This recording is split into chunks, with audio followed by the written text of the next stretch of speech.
webinar, which is the new education norm post-COVID. We thank all of you very much for giving us part of your day. My name is Sandhi Srinivasan. I am an alumnus of IIT Delhi, and I'm also proud and privileged to represent the PanIIT USA as their president. The PanIIT USA is an organization which is about 100,000 strong of the alumni in the US, and while we do many different things, some of just a few of the key things that we do that I'd like to point out today. One is we are very focused on the branding of the IITs. And the second thing is we exist for you.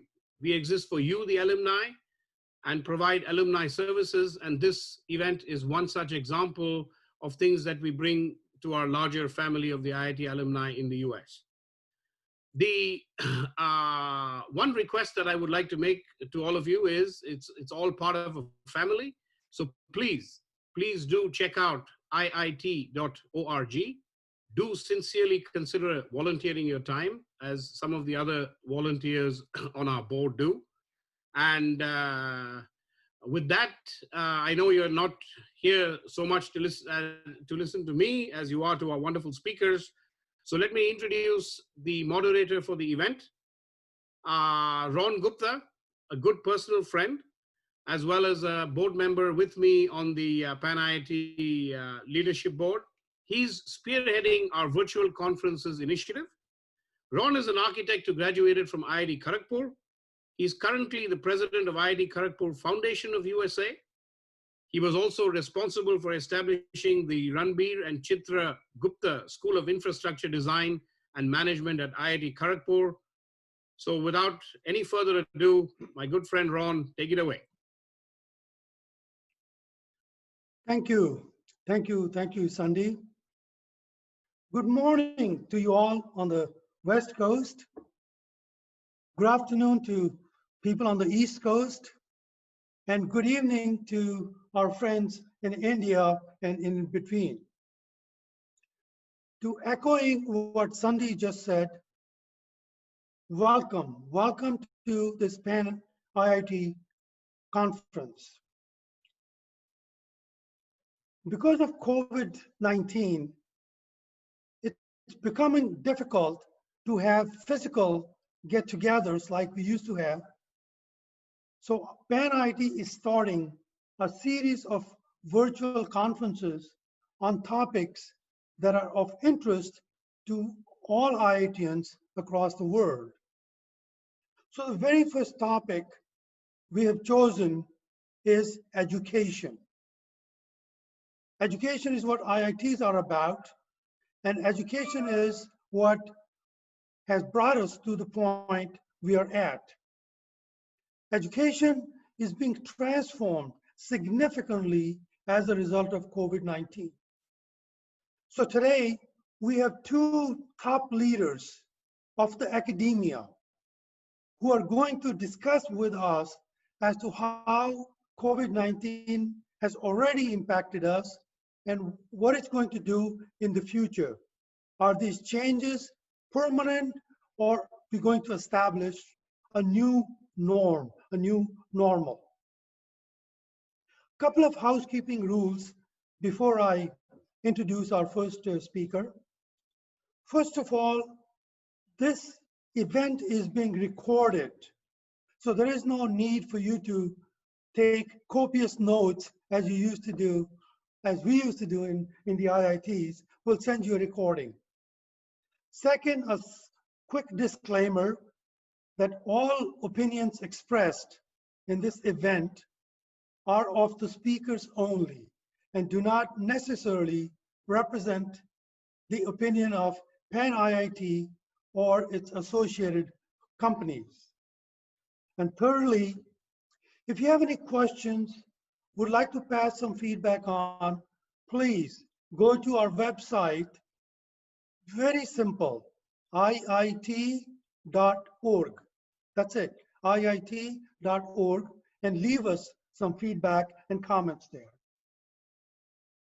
Now, let me introduce our first speaker, Chancellor Pradeep Khosla.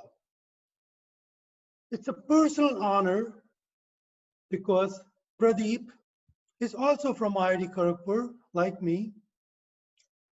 And then he went on to Carnegie Mellon University, known as CMU, actually known long before that as Carnegie Institute of Technology and Mellon Institute of Science as two separate schools.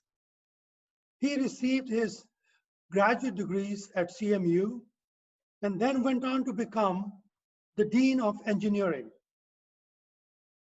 From there, he came over to all the way west to California, where he's been appointed, he's been serving for the last almost 10 years as the Chancellor of the University of California, San Diego.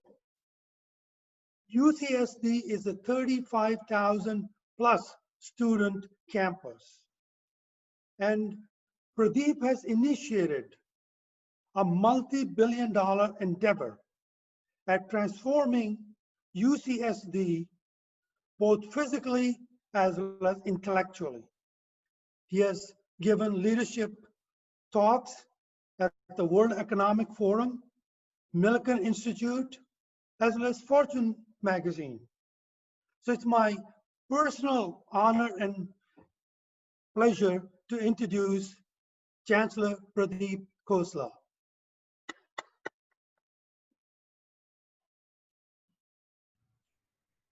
Thank you, Ron, and good morning, good afternoon, and good evening, everybody. It's indeed a great honor to be talking to you all. Even though I cannot see you, I know you're all there. I see the work of IIT and IITians impact this country, impact India, and basically impact the whole world on a daily basis. So I've been very fortunate to have attended IIT Kharagpur, and for that, I'm very thankful.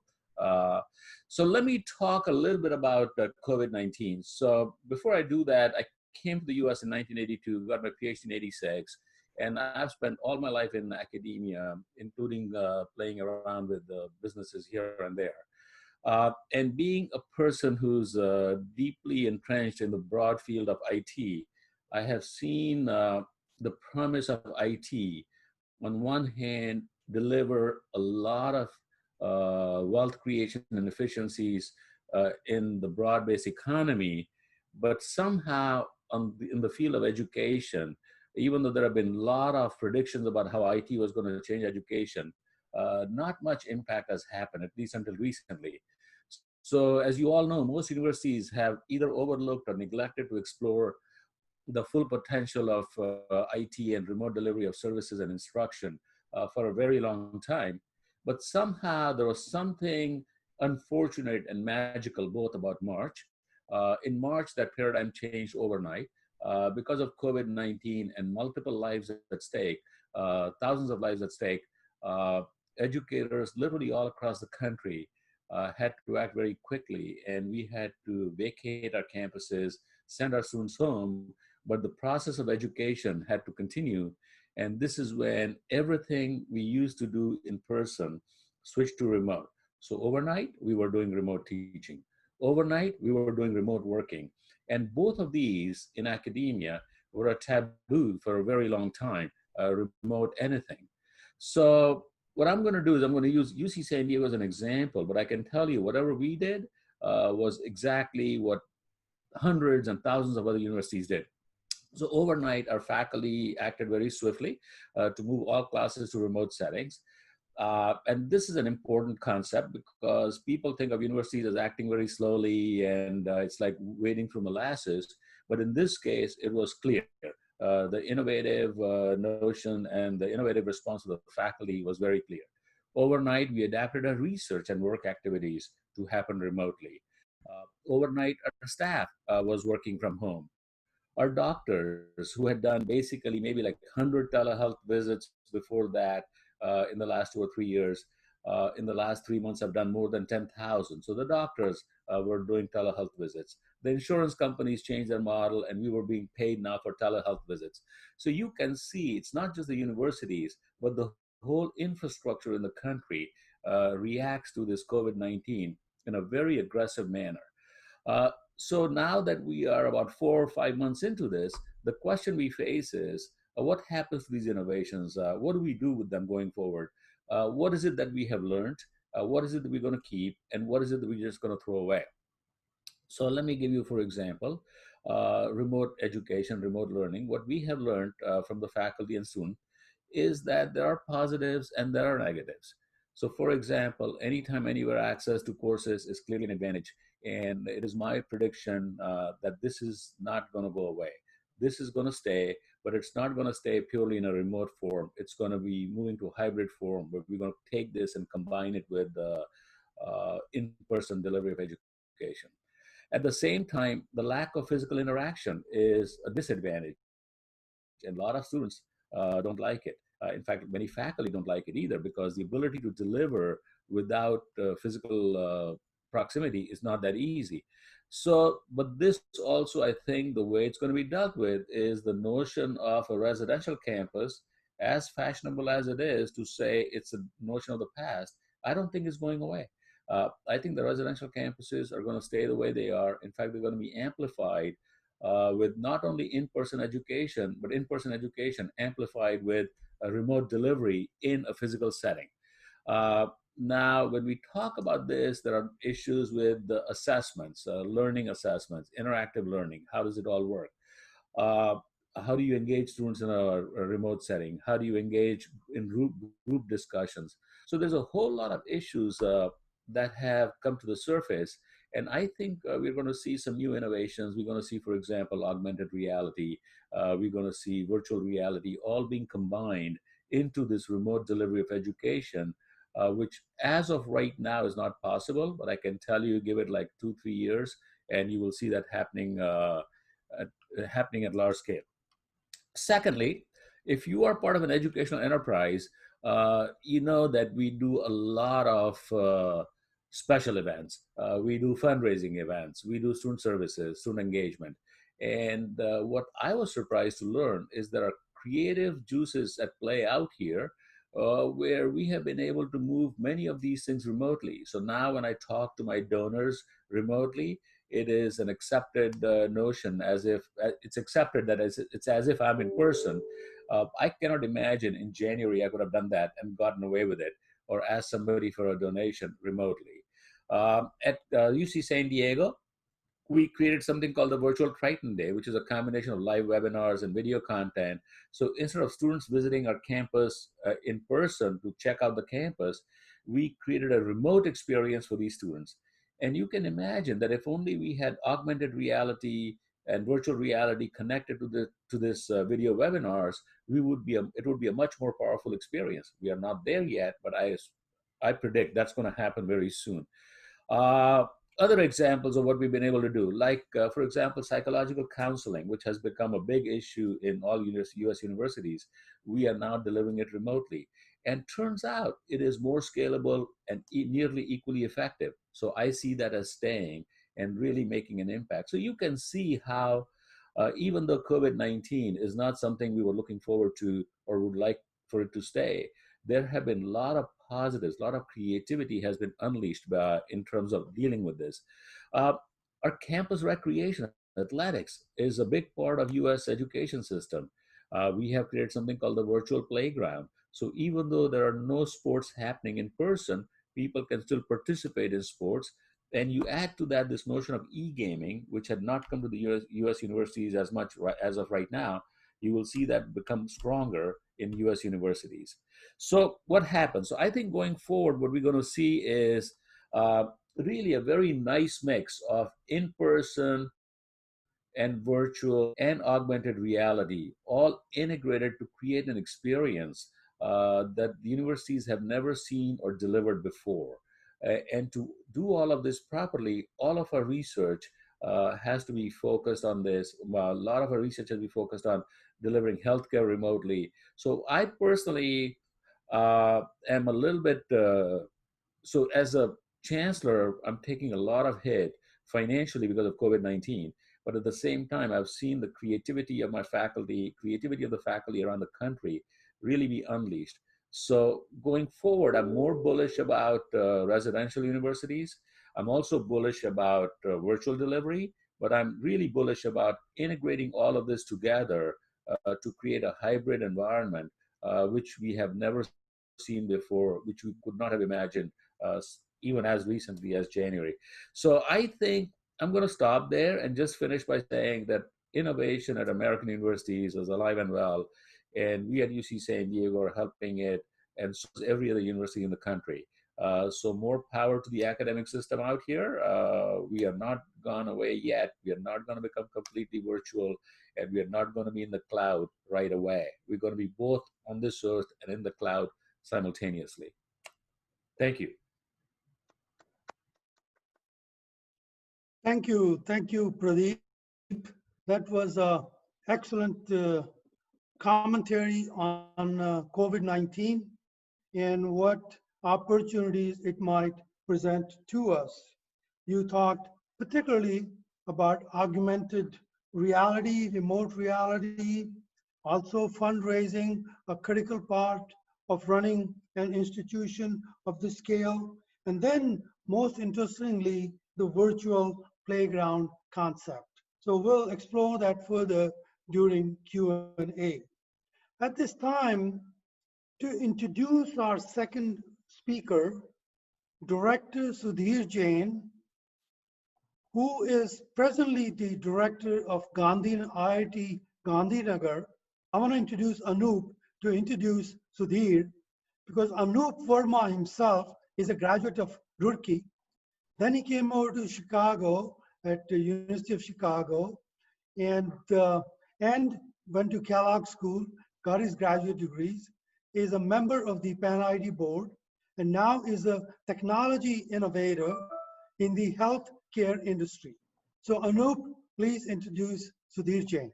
Thank you. Thank you, Ron. Thanks, Chancellor Khosla, for your valuable insights. These are so relevant to all businesses, education, healthcare, probably in all geographies. Professor Sudhir Jain needs little introduction. With a bachelor's degree from the University of Roorkee, now IIT Roorkee, and a master's and doctoral degrees from Caltech, Professor Jain held head and dean positions at IIT Kanpur in 2009. In 2009, he joined IIT Gandhinagar as the director. Since then, he has introduced several innovations in curriculum, student affairs, faculty recruitment, and institutional management to inculcate and promote excellence by faculty and students. He led the development of IIT Gandhinagar's new campus, which has won several national awards and is the first campus in India to receive the prestigious 5-star Griha LD rating. In recognition of his leadership, he has been awarded the Padma Shri, one of the highest civilian awards of India. This was for distinguished service in the field of service and engineering, science and engineering. As a fellow alumni, I'm honored to have walked the same hallways of Roorkee as Professor Jain. I'm honored and privileged to invite Professor Jain to the virtual podium now. A big round of virtual welcome to Professor Jain.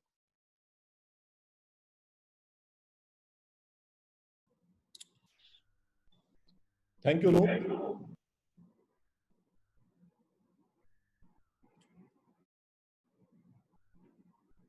Good morning, good afternoon, good evening, ladies and gentlemen. Grateful to PanIIT USA for organizing this webinar, for giving me this opportunity. Special thanks to Ron Gupta and his team. As Anup mentioned, I am a professor. I was a professor at Kanpur for 25 years before coming over to Gandhinagar as the director. And some of you are aware that Gandhinagar is a second generation IIT, the IIT that was established in 2008. And it really gave us some fantastic opportunities to experiment in education, governance, and many other aspects. So what I'll do is give you a sense of what IIT Gandhinagar is a little bit, and then how did we respond to COVID-19, and from which will emerge some of my thoughts on how we see at IIT Gandhinagar the way forward in education post COVID-19 world. So just to give a sense of the institute, we are uh, very passionate about curriculum.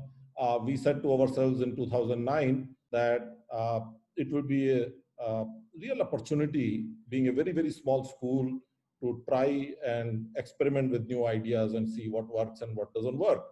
And starting 2011, for example, we started a foundation program where we said, for first 5 weeks, we will teach no classes to any of our BTech students. Every student would be on the playground at 6:30 in the morning, jogging, running, playing. During the day, they will do workshops. They will maybe go and clean a dirty street in Ahmedabad. Maybe they will cook in the mess. Maybe they will do a theater workshop. They will do many, many things the whole day other than studies. And in the evening, again, they will be in the playground. And the whole idea was that we would like them to just get a sense of what life is all about, what holistic education is all about, and prime them for the next 4 years. And this became really a very important intervention. And delighted to say that based on our experience now, many IITs do a 3-week program like that. AICTE has recommended this to engineering colleges. Many IITs, many engineering colleges now do a 3-week induction program, which is really, fashioned after what we experimented with in IIT Gandhinagar.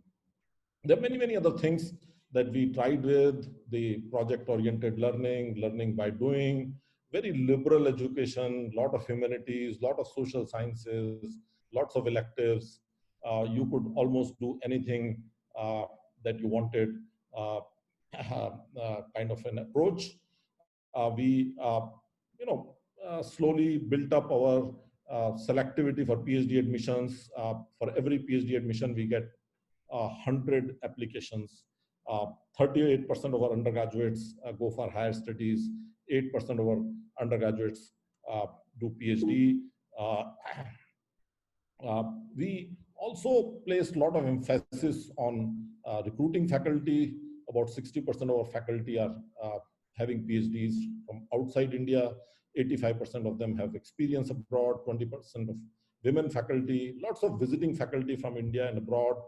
5% of our faculty are full-time international faculty from overseas.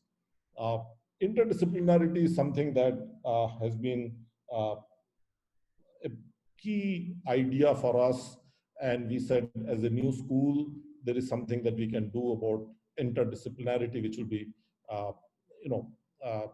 part of the DNA of the institute.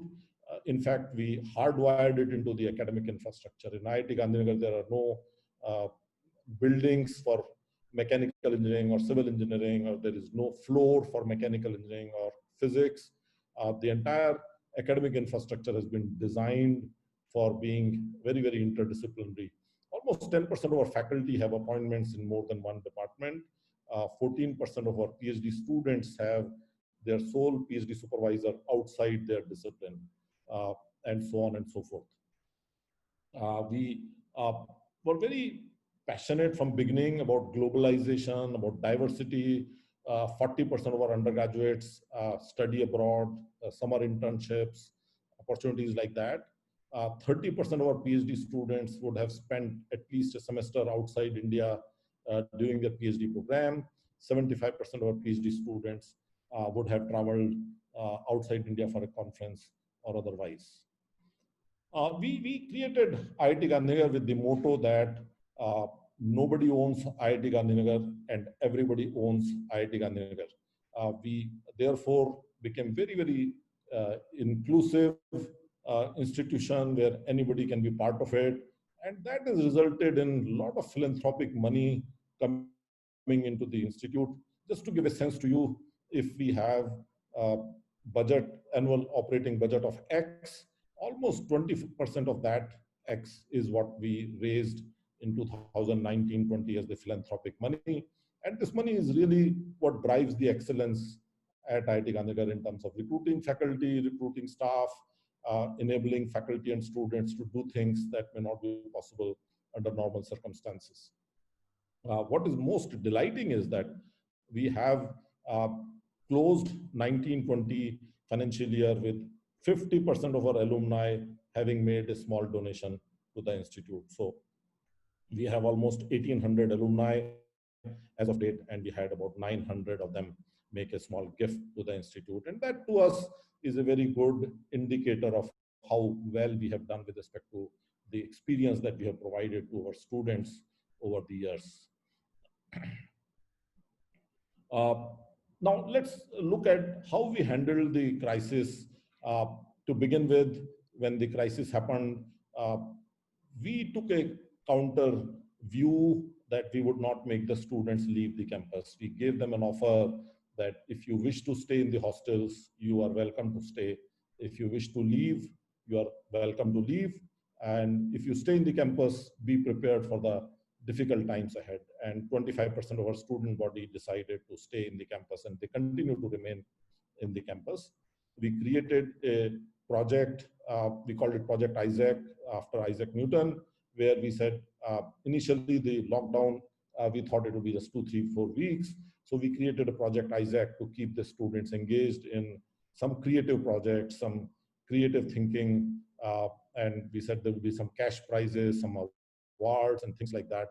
Uh, Unlike many universities where they went into online courses immediately, we realized that neither our students nor our faculty would be prepared for online courses immediately. So what we decided instead was that we said our remaining semester will start in June, but the summer will happen before that. So our April and May became the summer vacation, and the classes would start in June 8.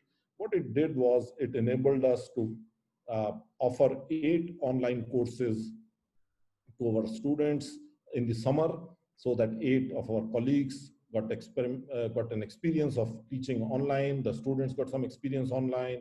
Those 8 colleagues then shared their experiences with faculty. And we had some sort of a faculty training. We had some time to build our hardware and software infrastructure. And we thought that kind of a preparation would help us in doing our online courses much, much better.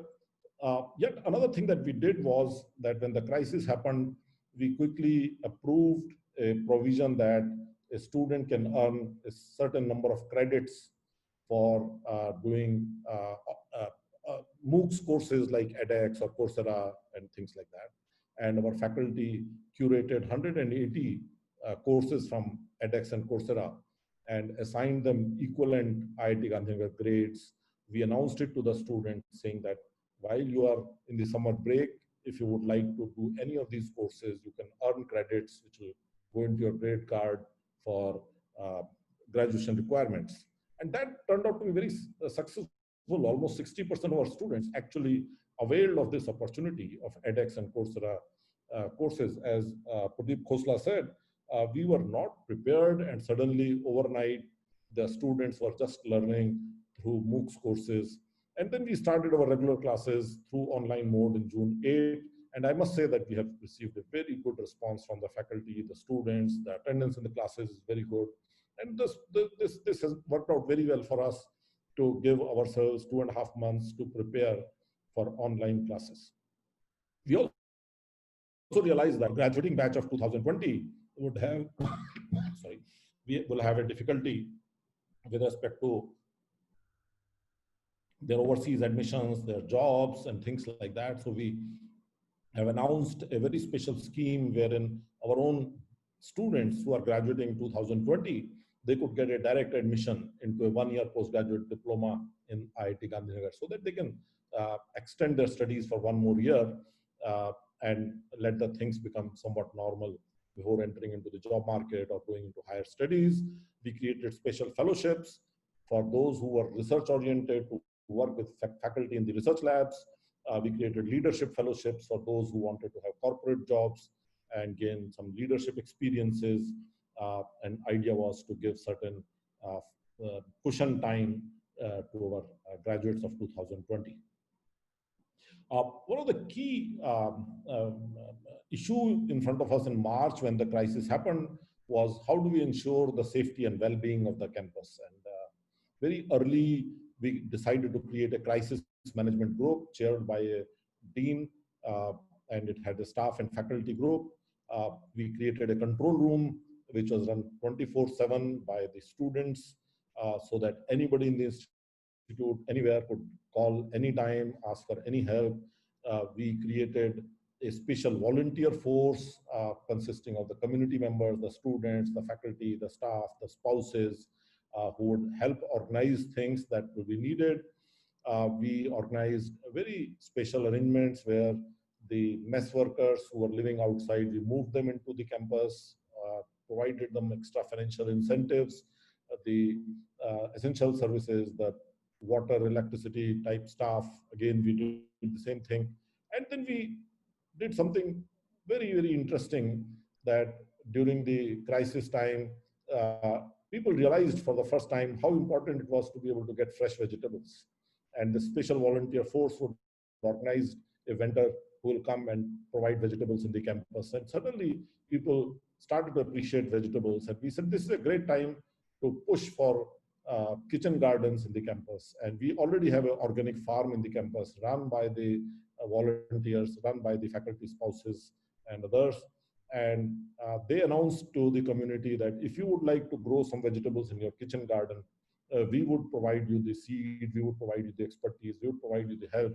And suddenly, almost 60% of our residents said, we would like to do the organic farming. And already today, many of our residents who were not growing any vegetables, they are actually harvesting some of the vegetables from the kitchen garden. We had 900 construction workers in 6 construction worker colonies, 1 inside the campus, 5 just outside the campus. And we said, these are the weakest link in our community, and we must take good care of them. We created a Shramik Kalyan Samiti, gave them a budget. Our alumni raised some funds for this, and they started to engage with the construction workers in their colonies to provide them relief, to provide them morale boosting opportunities, and to support them. Similarly, we are very passionate about building good neighborly relationships with our neighboring villages, Basan and Palaj. And we said this is a good opportunity to scale up our engagement. We created a Padosi Gram Sahyog Samiti, again gave them a budget, and they went out to Basan and Palaj village to the financially weak families and provide them relief, provide them rations, the face masks, the stuff like that. So this is how we really handled the crisis.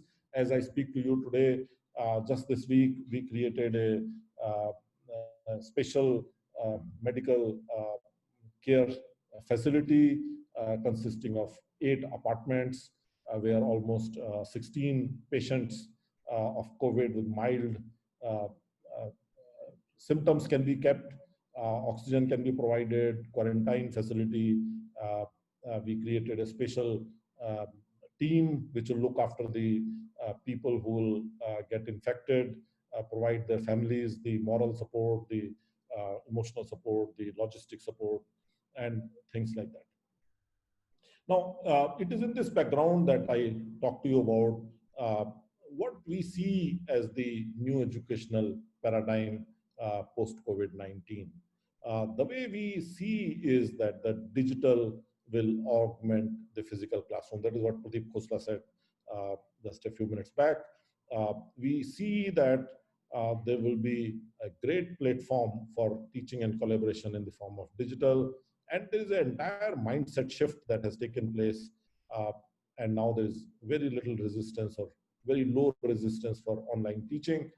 And I suppose, I expect that this will create a lot more emphasis on learning to learn. The fact that 60% of our students have experimented with MOOCs courses on Coursera and edX gives us great hope that we seems to have unleashed a certain potential in the student body.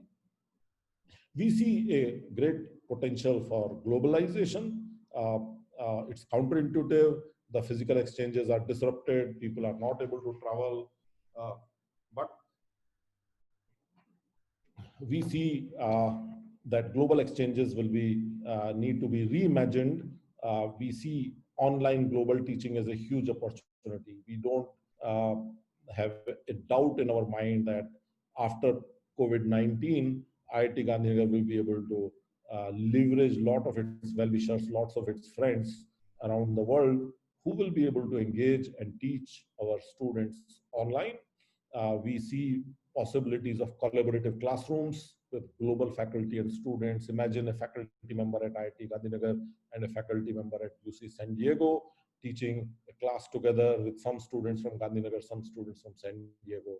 And imagine a collaborative learning environment where the students of Gandhinagar and San Diego learning with each other, doing projects together, doing assignments together.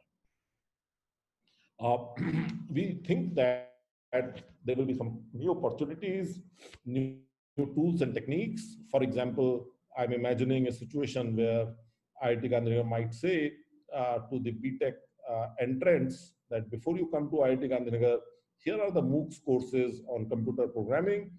Feel free to learn those. If you learn those, we will let you sit in an advanced programming course. If you don't learn those, we will let you sit in the regular class. So we could really scale up the entire educational experience.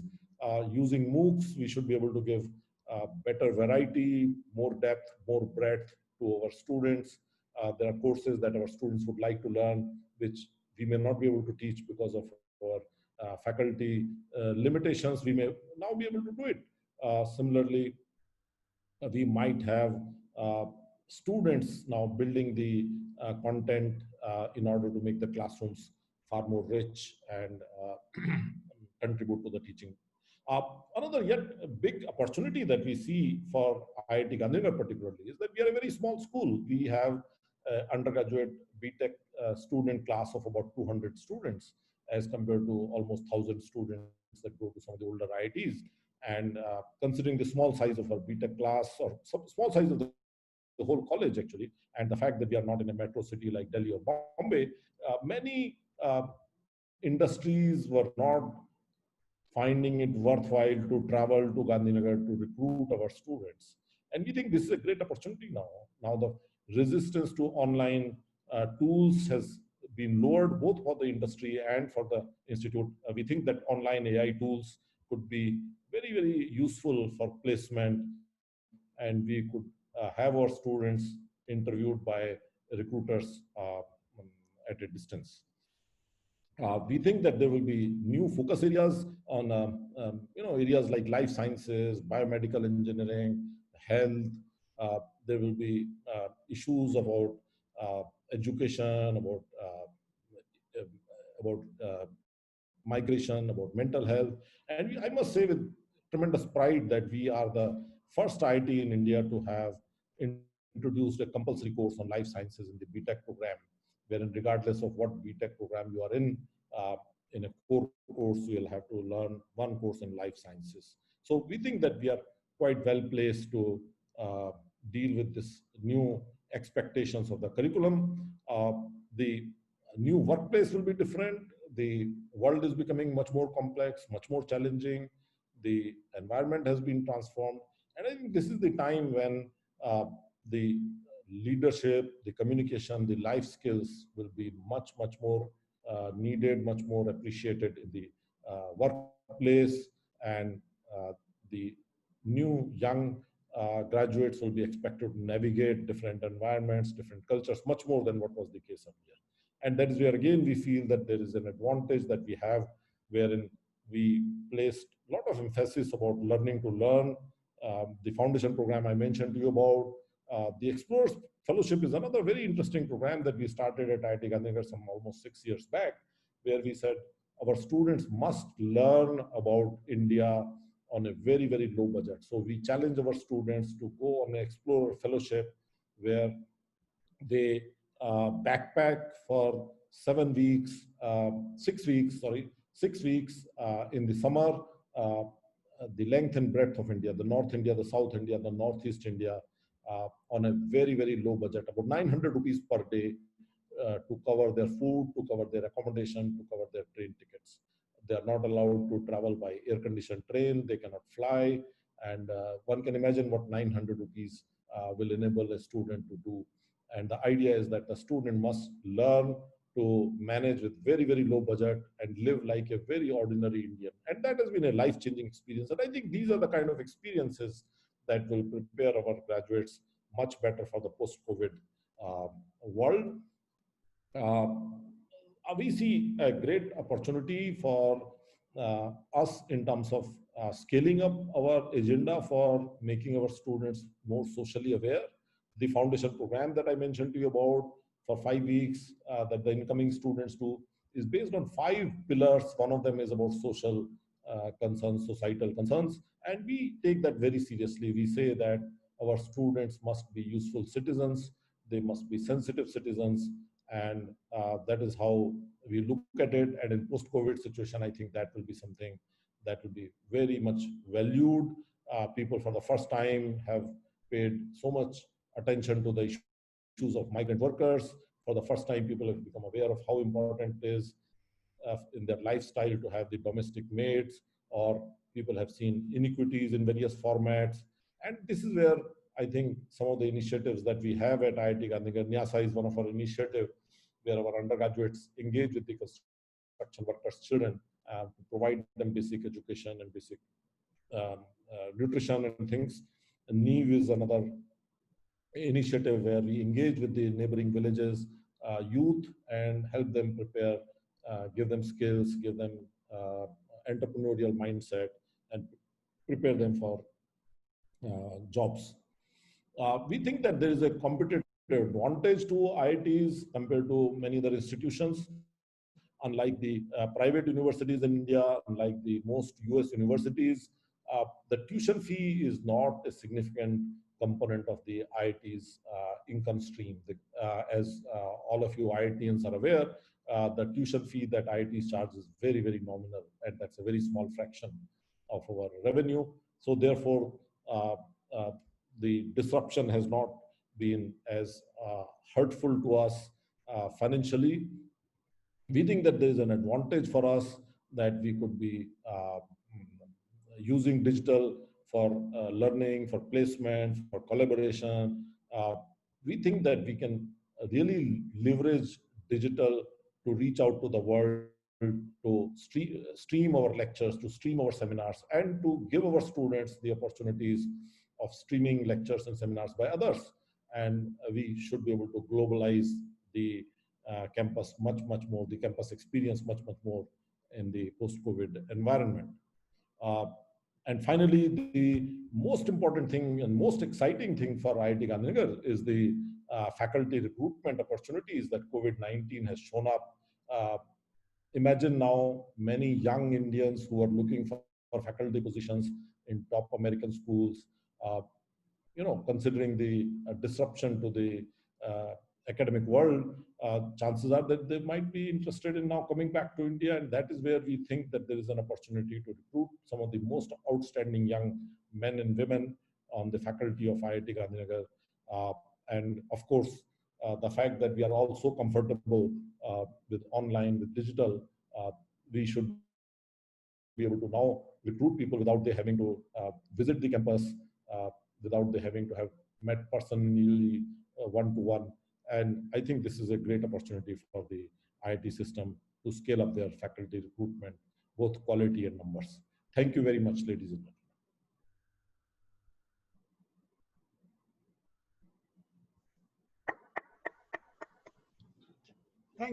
Thank you, Sudhir. What a wonderful presentation you made. There are 2 or 3 points you made that had me very interested. One was you talked about the migrant workers and how you are taking care of them. And that's I do not want to plug for Kharagpur, but Kharagpur has a special situation where 10,500 migrant workers. And recently the alumni group here raised significant amount of money to support these migrant workers. The second point you mentioned is about the mental health and the life sciences. IITs are very, very competitive schools. So there is a greater and greater need for some mental science facilities that within the schools. And thirdly, you talked about the pre-semester program that the students go through traveling India. That's one of the things we as architects had the opportunity to do. We used to do that every year in Kharagpur, go out during the summer with a teacher and travel all over India. Thank you, thank you, thank you. A wonderful job. Now at this time, I would like both of the speakers, they're there, and Prabhat. Let me introduce Prabhat. Prabhat Ajela is a member of the board of PanIIT, and we try to involve as many board members as possible actively in this conference. And Prabhat is a graduate of Kanpur, IIT Kanpur, and then he came over to the US, did his MS at Iowa State University, and then went on to California to do another MS and a PhD from Stanford. He's currently in a very important position at the Rensselaer Polytechnic Institute, simply known as RPI in Troy, New York. He is the provost and responsible for all academic activities on the campus. So with that, Prabhat, please, and start the panel discussion between Pradeep and Sudhir.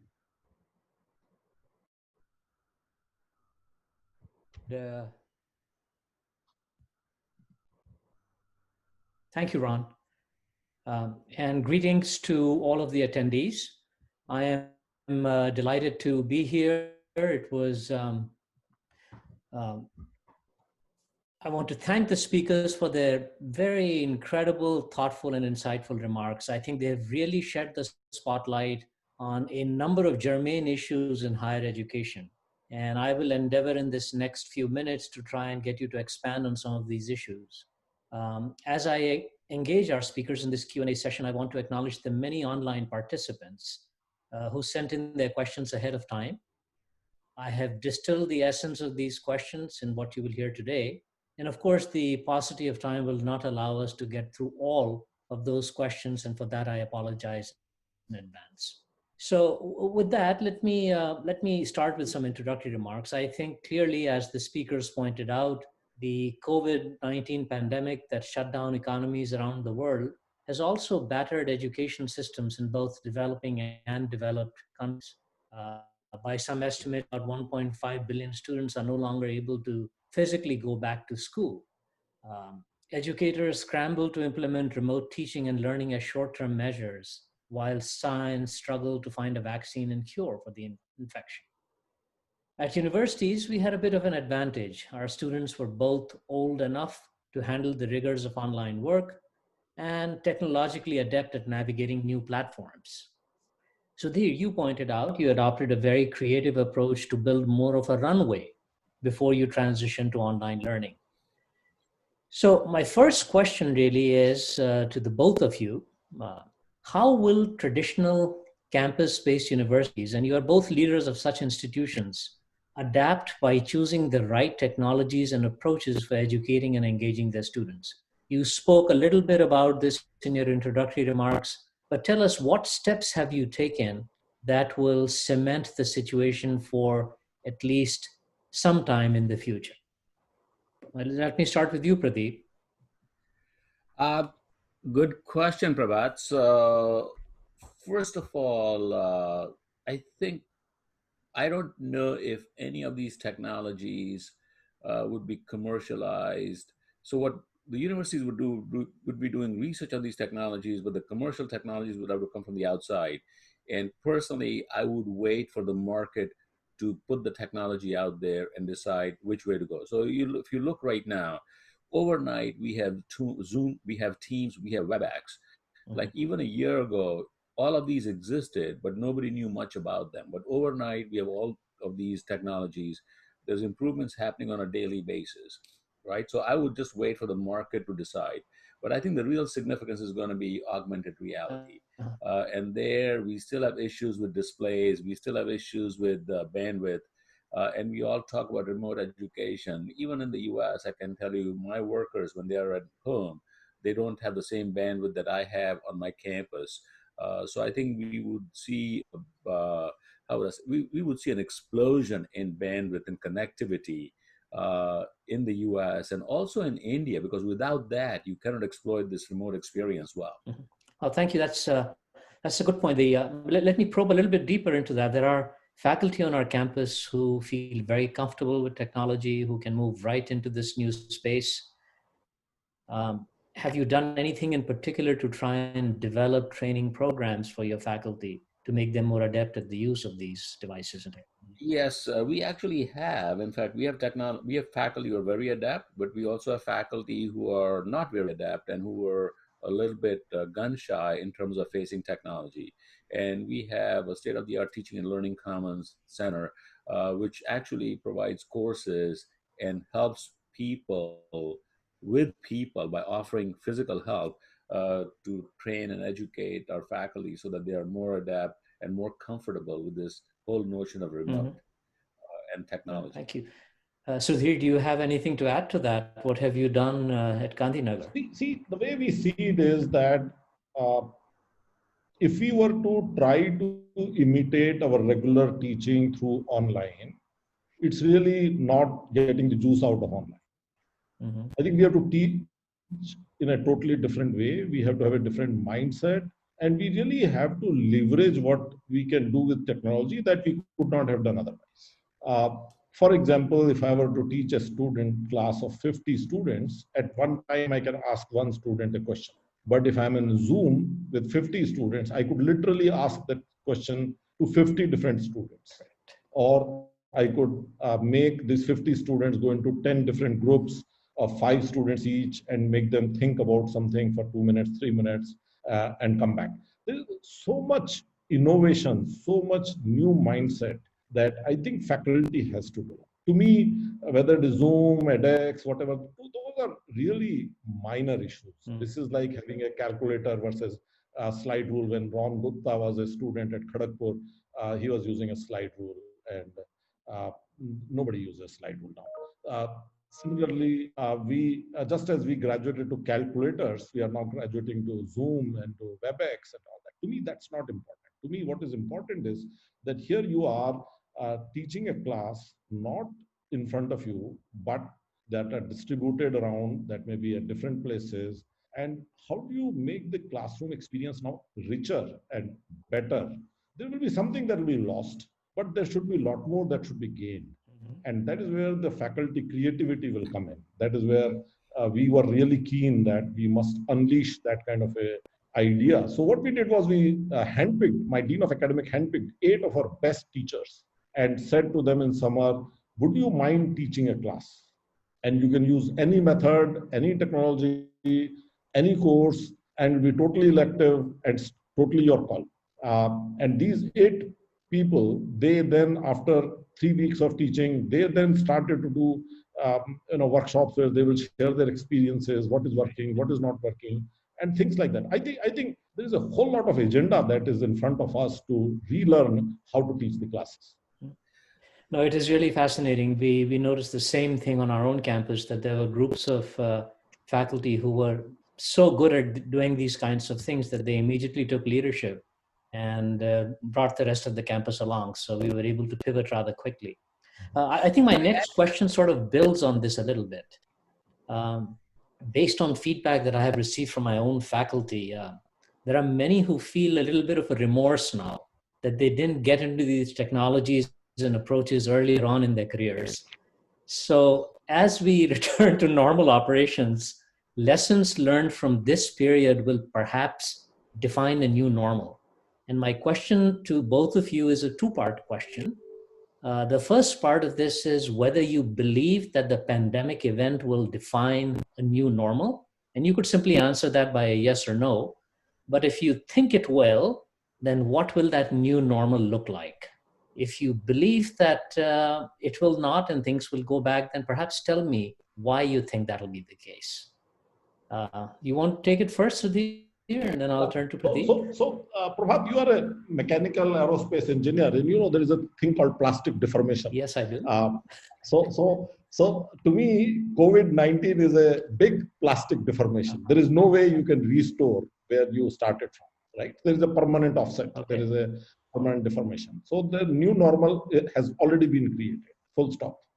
It's now for us to leverage that and to see that we minimize the damage caused by it, but we maximize the gains that this gives us.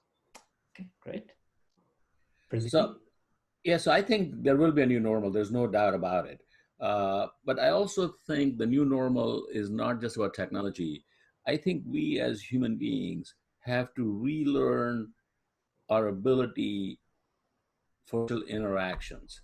This social interactions that are mediated by technology are not the same as social interactions when you and I sit down together and have samosa and chai. It's not the same thing. Mm-hmm. When technology mediates this interaction, there is cognitive issues in there, there's emotional issues in there, there's psychological issues in there. And we are seeing the stress on human beings as they work remotely, even though they're with people who they dealt with out there. There's more depression, for example. They're more stressed out. So I think there's a whole relearning that has to happen. It's not clear to me that we as human beings, as faculty and researchers, understand what exactly is that relearning and how is that going to happen. So going back to what Sudhir was saying, this plastic deformation, maybe the brain has to be rewired and retaught as to what is a technology-mediated social interaction and how to make it effective. Mm-hmm. Oh, thank you. Yes. So this brings me to this next question, which is a little bit of a deeper dive into what is considered perhaps higher education's greatest attraction. And this is the college experience and how it contributes to what we call the coming of age for our adolescent populations. This is certainly true of universities in the US. I mean, I've had a number of students who call and say, well, just open the campus. We'll come. We won't come on your campus. Even if we are outside on the fringes, we just want to be close to the campus. So it is a coming of age phenomenon that they are part of. So this is increasingly true of India as well. So Sudhir, you spoke about the focus on globalization and the emphasis it places on undergraduate students getting an international experience. Plus, you have put your own students into a variety of other co-curricular activities, extracurricular activities that drive them towards this. Do you think that there is a risk for higher education if it pivots too strongly in the direction of an online education? See, I don't see online as a replacement of physical classes, right? I see in due course, online will be supplementing the physical classes. So we really have to have the right mix of the two.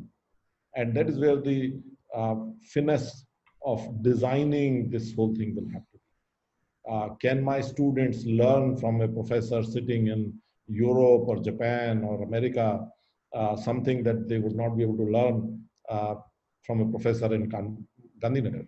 Can the same professor who is able to come to IIT Gandhinagar only for a week in winter break, can he stay with me for 1 or 2 weeks in January when my semester is on, his semester is off, and he teaches 2 weeks of physical classes here, and rest of it he teaches after going back to Europe or wherever he came.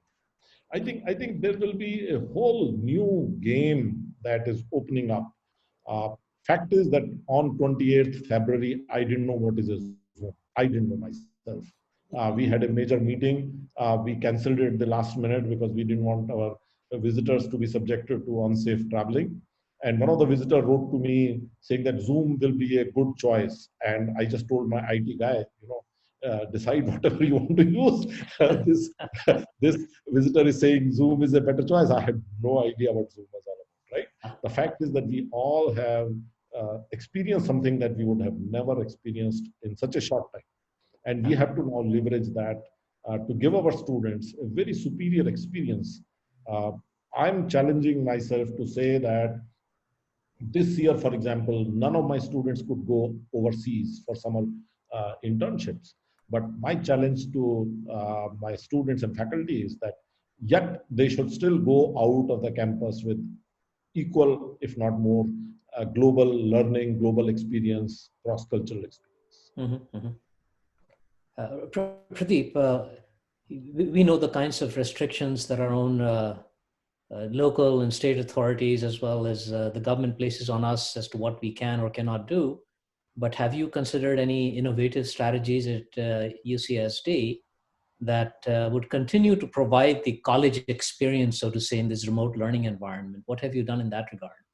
So we've done several things, but before I get there, let me just emphasize the whole notion in the US of education being just content acquisition on one hand for the student and content delivery for the faculty is a very limited view of education. Mm-hmm. The 18 to 25-year-old who's coming to campus is growing physically, is growing emotionally, is growing psychologically, is growing socially.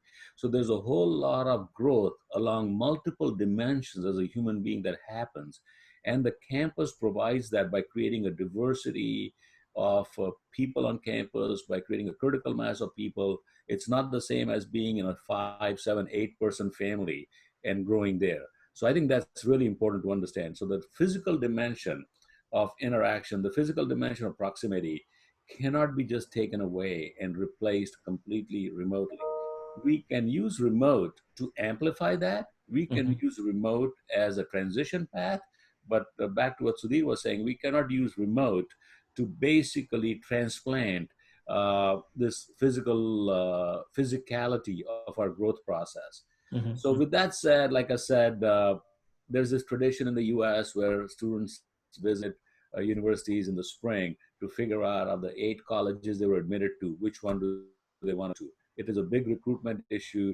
India doesn't have the same issue, but in US, we do because of the competitiveness of our academic enterprise. So we built a complete virtual experience. So you don't have to come here. You can experience it from home. Mm-hmm. Now, how do we make sure that my experience that I'm delivering is better than RPI institutions that I'm competing with?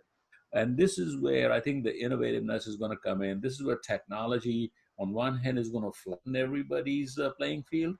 And on the other hand, our faculty and staff being innovative is going to create the edge that we need to have, right? So it's going to be a very interesting dynamic going forward. And I don't know which way it's going to end up in the end. Okay, well, thank you.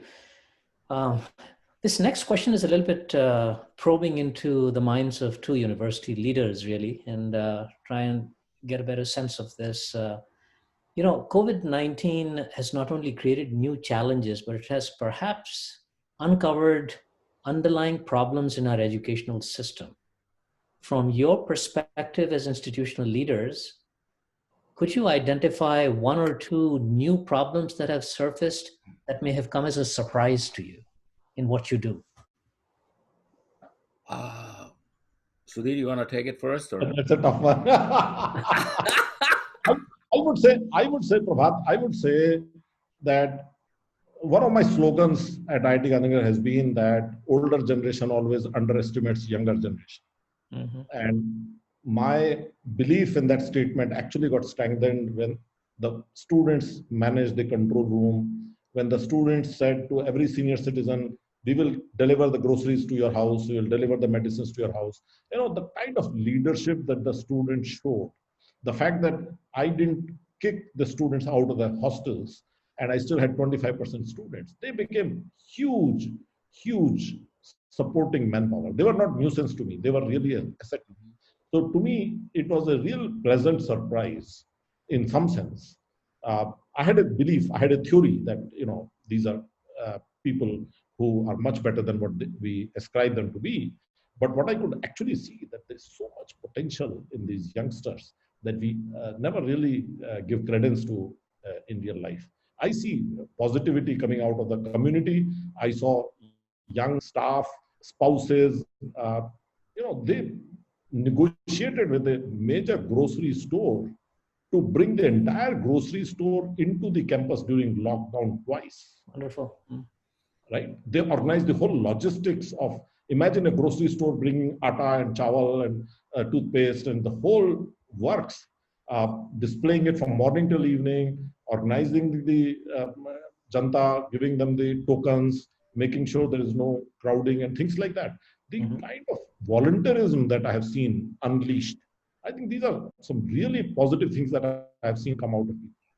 Excellent. It's actually interesting that, Sudhir, your and my experiences are actually different and complementary, because when you think about community service and social work in the US on a daily basis, that's part of our educational enterprise, going to old age homes, going to assisted living facilities, going to poverty areas, lower socioeconomic background areas, and helping. So that, in fact, what I have noticed is that was more limited because of the lockdown issue. Because we were in lockdown, you could not go out there. And the campus was in lockdown too. But what was non-intuitive to me was normally when faculty would think that remote education is not a great experience.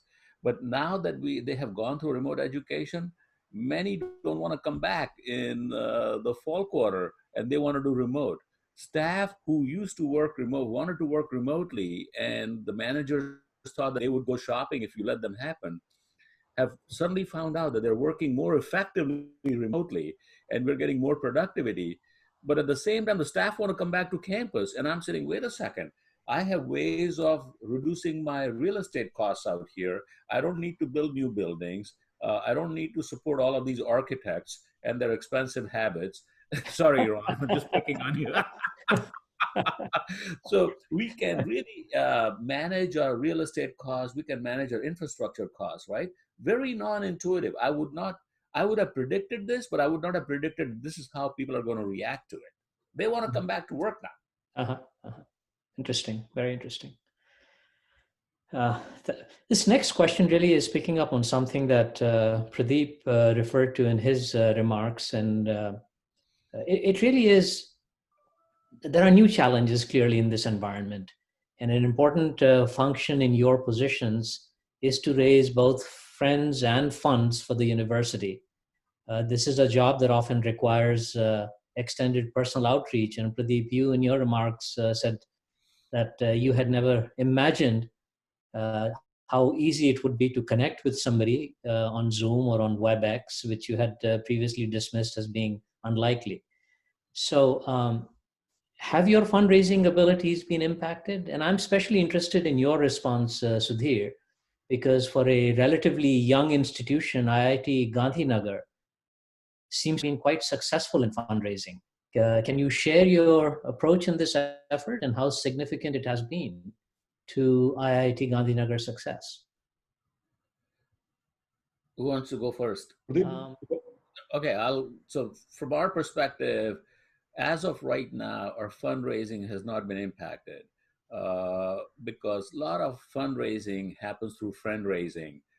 And like I said, that anybody who thought that remote, this will give you an example. So like of all the possible social things we do, not imagine that remote or virtual dating would be a successful capability. And suddenly we are seeing that being promoted very aggressively, right? So point I'm trying to make is people have accepted the fact that not every interaction is going to be in person, in proximity. And so people have accepted technology mediated interactions. And once they've accepted that, then the ability in a technology mediated interaction to start a conversation, to keep it going, to read the body language is actually a new ability that one has to really start developing. So like I'm looking at you right now, I'm looking at you shoulder up. So I'm not seeing your body language, but I'm seeing your face. And from there, I have to predict exactly what is Prabhat thinking about my answers, right? So it's just a new ability, but we as human beings are pretty adept and we being social creatures. And if we are aware of this, actually train ourselves to be more comfortable with this situation and build relationships remotely faster than we ever thought ever before. So for our fundraising, we are going to be at 350 million this year. When I came here, we were 110 million 8 years ago. We've already raised 2 billion in 7 years. We're going to go and raise another $1 billion in the next 3 years. I am actually very bullish. What's going to be impacting the ability is not this action. It's going to be lack of liquidity in people's portfolio if the stock market does not rebound. And fortunately, the stock market is going opposite of the economy. I mean, it's unbelievable. But so I think people are going to cash out faster now because people are still not sure if it's going to tank again. Yeah, there is some irrationality there. Yeah. Yeah. Sudhir, how about? Yeah. So the way I see it is that India is a hungry country, hungry for good stuff, hungry for good educational institutions, hungry for good governance. And when we started IIT Gandhinagar, we saw that as an opportunity. We saw that there are lots of people who would like a very open, very transparent, very responsive institution. And we have tried to fashion IIT Gandhinagar into that. We have really made ease of transaction, whether it is a student experience, whether it is a faculty experience, whether it is a donor experience, as a keystone of somebody's working with us.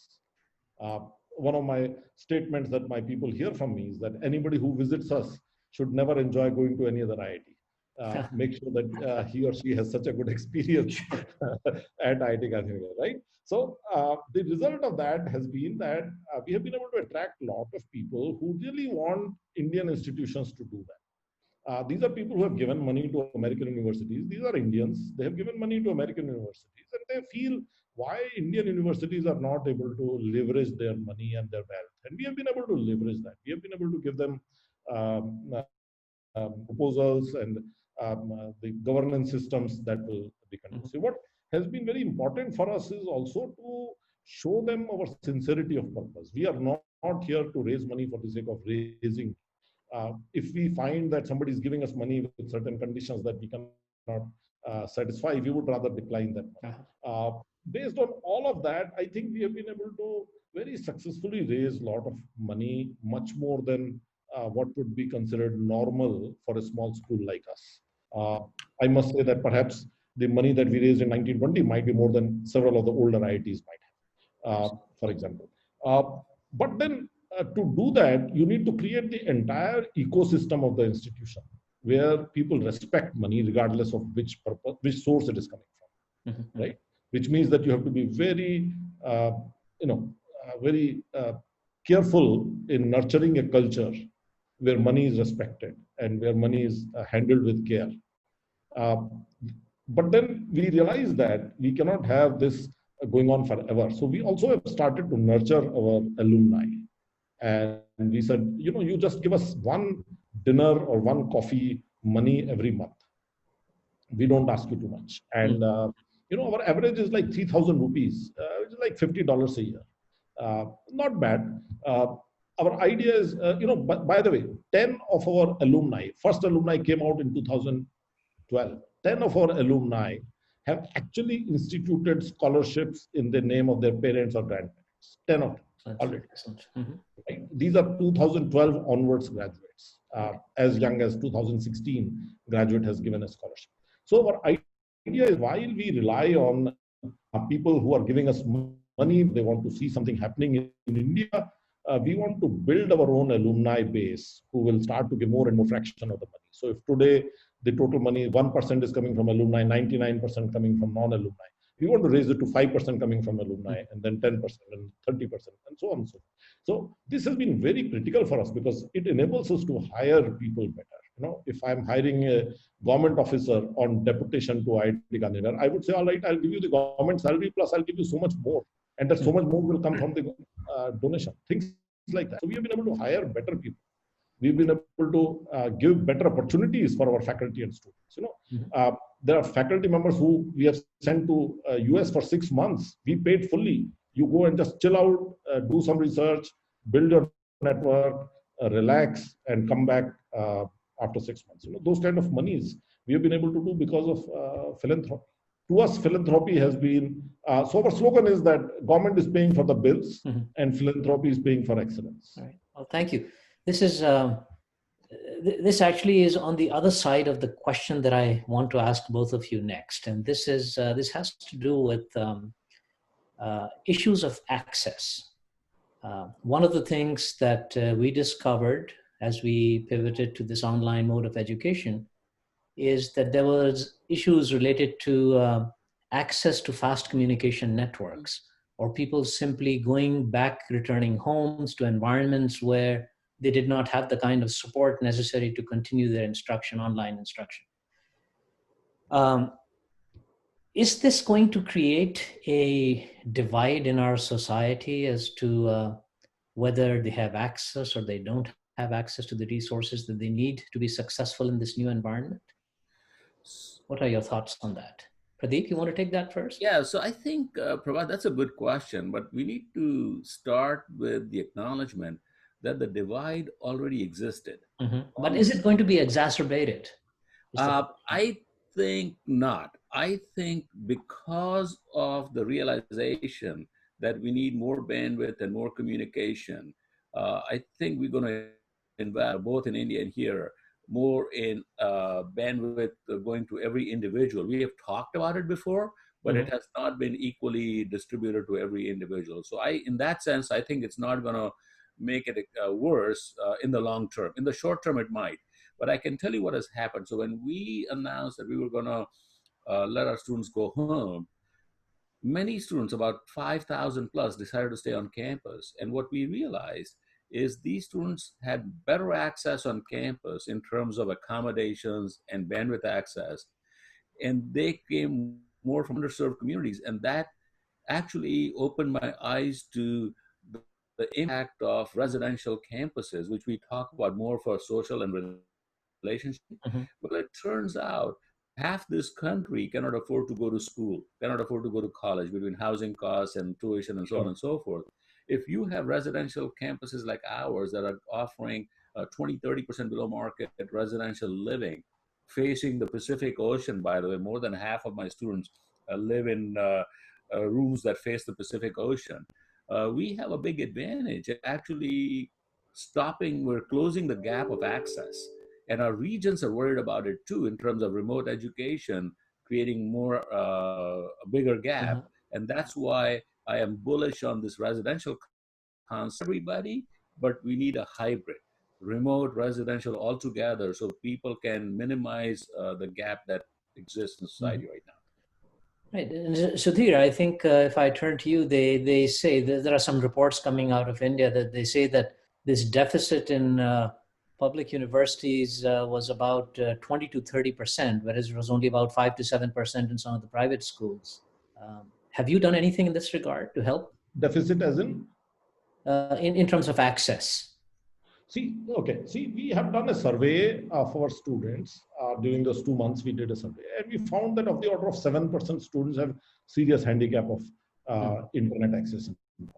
I think there is something more basic that I want to talk about, and that basic is the following: that this situation is going to go away in 6 months, 1 year, whatever time, and the students will come back to us. And we are a fully residential institute as far as our design is concerned. I think we need to appreciate that, unlike the times when you were a student at IIT Kanpur, the student body in IITs today is far more diverse. The students are coming from hinterland, from the villages, from the small towns.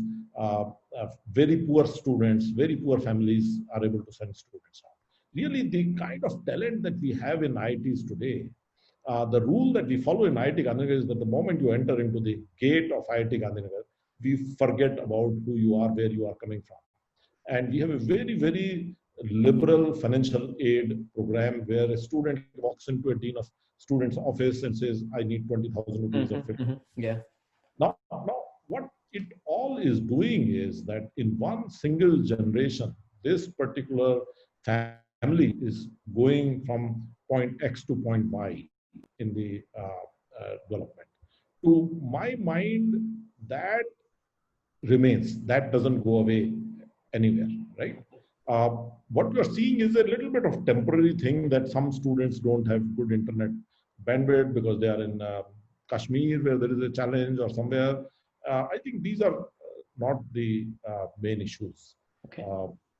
In fact, I expect that my experience is that these students do better than the students coming from the more privileged background because they have struggled to reach here, and they are always aware that their entire future depends on they preparing themselves better for the future. Okay. Well, thank you. You know, I have a whole bunch of questions, and I could spend the entire afternoon talking to two of you, but I think my time is coming to a point where I have to hand the controls back to Ron, but I thought I'd leave with one final question for both of you, and this is just a brief question. If you would share with us your plans for returning to on-campus operations in the fall. As the provost, I'm always interested in what other schools are doing, and what steps are you taking to protect and safeguard your on-campus constituents? So from our side, we announced this whole strategy of return to learn, which got a lot of visibility in the country. And the whole idea was to basically build a program of asymptomatic testing, as in testing when you have no symptoms, tracing, tracking, and isolation.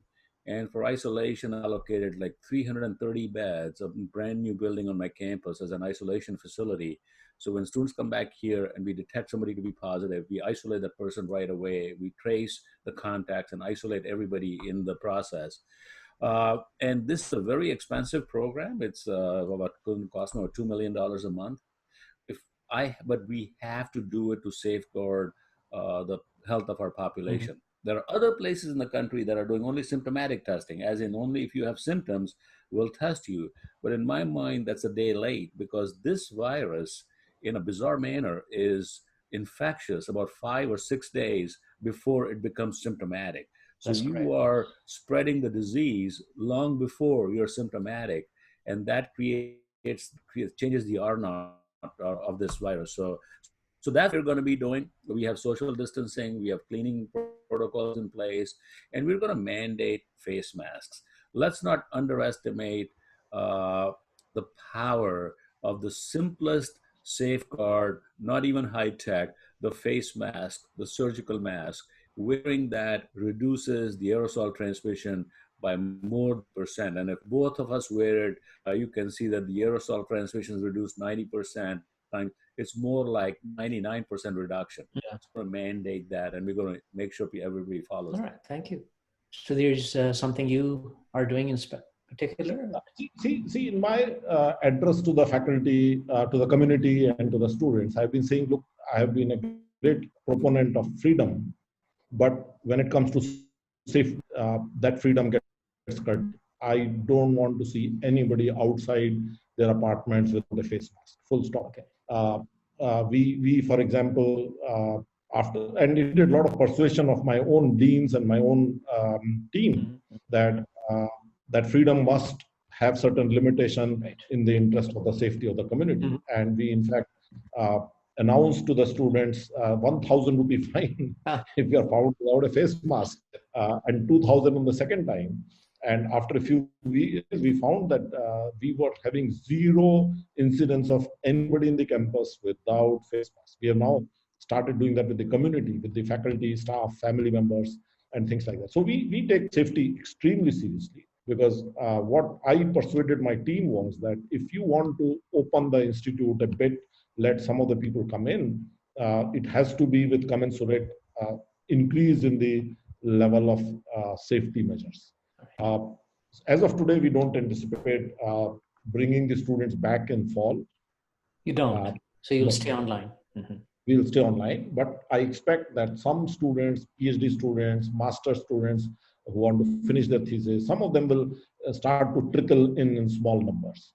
And as of today, if anybody comes, we keep them in isolation of some sort for 14 days.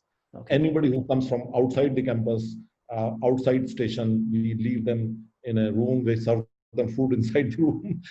So one of our hostel blocks of about 200 student capacity is now meant only for students for 14 days. So Gandhinagar.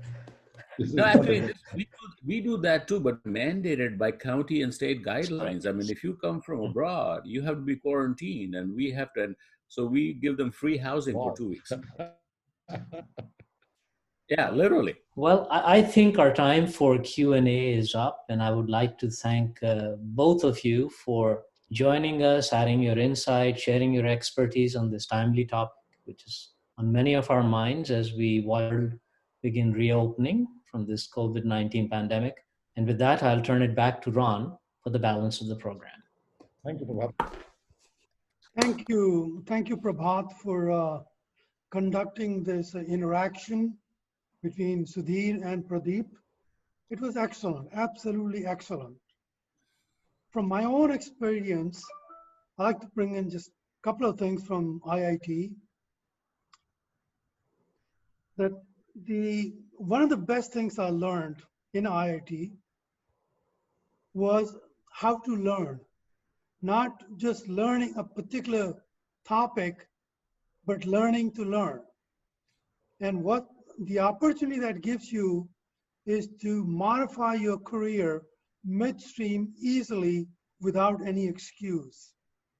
And that's why we've seen IIT engineers go out and become technology CEOs like Sundar, wireless company CEOs like Arun, airline CEOs like Rana Datta and Rakesh Gangwal, and I can keep on going.